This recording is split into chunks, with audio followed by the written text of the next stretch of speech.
CM ಮತ್ತು DCM ಮನೆಯಲ್ಲಿ breakfast meeting ಆಗಿದೆ. ಈ ಬ್ರೇಕ್ಫಾಸ್ಟ್ ಮೀಟಿಂಗ್ ಮೂಲಕ ಸಿಎಂ ಹೆಚ್ಚಲ್ಲ, ಡಿಸಿಎಂ ಕಡಿಮೆ ಅಲ್ಲ ಅನ್ನೋದನ್ನ ಸಂದೇಶವನ್ನ ಹೈಕಮಾಂಡ್ ರವಾನಿಸ್ತಾ ಇದೆಯಾ ಅನ್ನುವಂಥ ಪ್ರಶ್ನೆ ಕೂಡ ಉಂಟಾಗಿದೆ.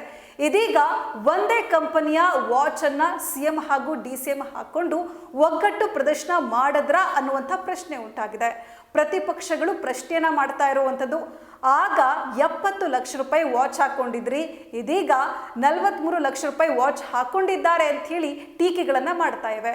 ಈ ಬಗ್ಗೆ ಕಂಪ್ಲೀಟ್ ಮಾಹಿತಿ ಈ ಸ್ಟೋರಿಯಲ್ಲಿದೆ ನೋಡಿ. ಈ ಹಿಂದೆ 2016ರಲ್ಲಿ ಮುಖ್ಯಮಂತ್ರಿ ಆಗಿದ್ದಾಗ ಹ್ಯೂಬ್ಲೋಟ್ ವಾಚ್ನಿಂದ ತೀವ್ರ ವಿವಾದಕ್ಕೆ ಕಾರಣವಾಗಿದ್ದ ಮುಖ್ಯಮಂತ್ರಿ ಸಿದ್ದರಾಮಯ್ಯ ಈಗ ಮತ್ತೊಮ್ಮೆ ಕಾರ್ಟಿಯರ್ ವಾಚ್ನಿಂದ ವಿವಾದಕ್ಕೆ ಸಿಲುಕಿದ್ದಾರೆ. ಮುಖ್ಯಮಂತ್ರಿ ಸಿದ್ದರಾಮಯ್ಯ ಮತ್ತು ಉಪಮುಖ್ಯಮಂತ್ರಿ ಡಿಕೆ ಶಿವಕುಮಾರ್ ಅವರ ನಡುವೆ ಸಿಎಂ ಪಟ್ಟಕ್ಕಾಗಿ ನಡೀತಾ ಇರುವ ಹಗ್ಗ ಜಗ್ಗಾಟಕ್ಕೆ ತಾತ್ಕಾಲಿಕ ಬ್ರೇಕ್ ಹಾಕುವಲ್ಲಿ ಹೈಕಮಾಂಡ್ ಯಶಸ್ವಿಯಾಗಿದೆ. ಸಿಎಂ ಸಿದ್ದರಾಮಯ್ಯ ಹಾಗೂ ಡಿಸಿಎಂ ಡಿಕೆ ಶಿವಕುಮಾರ್ ಅವರು 2ನೇ ಬಾರಿ ಬ್ರೇಕ್ಫಾಸ್ಟ್ ಮೀಟಿಂಗ್ ಮಾಡುವ ಮೂಲಕ ಮತ್ತೆ ಒಗ್ಗಟ್ಟು ಪ್ರದರ್ಶನ ಮಾಡಿದ್ದಾರೆ. ಆದರೆ ಈ ಉಭಯ ನಾಯಕರು ಕಟ್ಟಿರುವ ಒಂದೇ ಕಂಪನಿಯ ಒಂದೇ ತರಹದ ವಾಚ್ ತೀವ್ರ ಚರ್ಚೆಗೆ ಕಾರಣವಾಗಿದೆ. ಒಗ್ಗಟ್ಟು ಪ್ರದರ್ಶಿಸಲು ಇಬ್ಬರು ನಾಯಕರು ಒಂದೇ ತರಹದ ವಾಚ್ ಕಟ್ಟಿದ್ದಾರೆ ಅನ್ನೋ ಮಾತುಗಳು ಕೇಳಿ ಬರ್ತಾ ಇವೆ.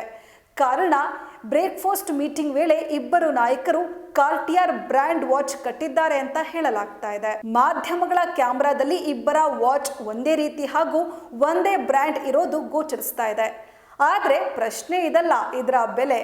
ಆ ಕಂಪನಿಯ ವೆಬ್ಸೈಟ್ನಲ್ಲಿ ಒಂದು ವಾಚಿಗೆ ಬರೋಬ್ಬರಿ 43 ಲಕ್ಷ ರೂಪಾಯಿ ಅಂತ ಹೇಳ್ತಾ ಇದೆ. ಈ ವಾಚ್ನ ವಿಶೇಷತೆ ಏನು ಅಂತ ನೋಡೋದಾದ್ರೆ, ಕಾರ್ಟಿಯರ್ ಅತ್ಯಂತ ಲಕ್ಸುರಿ ವಾಚ್ ಬ್ರ್ಯಾಂಡ್ ಆಗಿದ್ದು ಸ್ಯಾಂಟೋಸ್ ಡೇ ಕಾರ್ಟಿಯರ್ ವಾಚ್ ಎಡಿಷನ್ ಇದಾಗಿದೆ. ಈ ವಾಚ್ನಲ್ಲಿ ಹಲವು ವಿಶೇಷತೆಗಳಿವೆ. ಕಾರಣ, ಈ ವಾಚ್ನಲ್ಲಿ ಚಿನ್ನ ಹಾಗೂ ಬೆಳ್ಳಿ ಬಳಕೆ ಮಾಡಲಾಗಿದೆ. ಇದರ ಡಯಲ್ ಚೈನ್ ಸೇರಿದಂತೆ ಬಹುತೇಕ ಭಾಗದಲ್ಲಿ 750 ಬಾರ್ 1000 ಕೇಸ್ ಚಿನ್ನ ಬಳಕೆ ಮಾಡಲಾಗಿದೆ. ಇನ್ನು ಬೆಳ್ಳಿ ಓಪನ್ ಲೈನ್ ಡಯಲ್ ಬಳಕೆ ಮಾಡಲಾಗಿದೆ. ಇದರ 7 ಸೈಡೆಡ್ ಕ್ರೌನ್ನಲ್ಲಿ ರೋಸ್ ಗೋಲ್ಡ್ ಬಳಕೆ ಮಾಡಲಾಗಿದೆ. ಸಿಎಂ ಡಿಸಿಎಂ ವಿರುದ್ಧ ಬಿಜೆಪಿ ವಾಗ್ದಾಳಿ ನಡೆಸಿದೆ.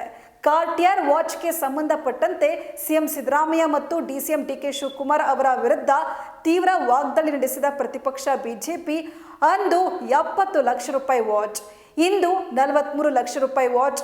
ಕೈ ಗಡಿಯಾರ ಬದಲಾಗಿದೆ ಹೊರತು ಮಜವಾದಿ ಮನಸ್ಥಿತಿ ಬದಲಾಗಿಲ್ಲ. ಸಮಾಜವಾದದ ಮುಖವಾಡ ಧರಿಸಿ ಮಜವಾದದ ಜೀವನ ಸಾಗಿಸ್ತಾ ಇರುವ ಸಿದ್ದರಾಮಯ್ಯ ಅವರೇ, ಇದೇನಾ ನಿಮ್ಮ ಸಾಮಾಜಿಕ ನ್ಯಾಯ ಅಂತ ಎಕ್ಸ್ನಲ್ಲಿ ಪ್ರಶ್ನೆ ಮಾಡಿದ್ದಾರೆ.